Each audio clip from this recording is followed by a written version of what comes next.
आसिफ जरदारी सबसे बड़ी बीमारी,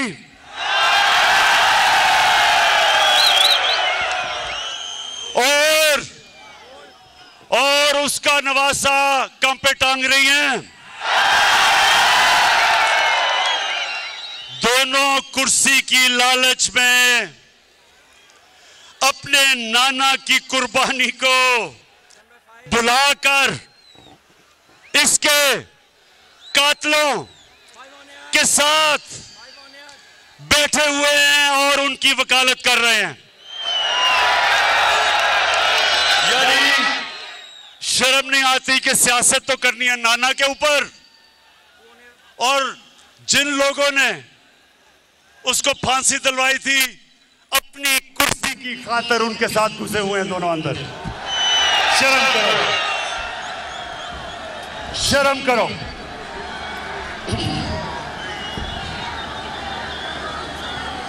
अच्छा, आज फिर मुल्क को उन्हीं हालात के सामने रख दिया गया है।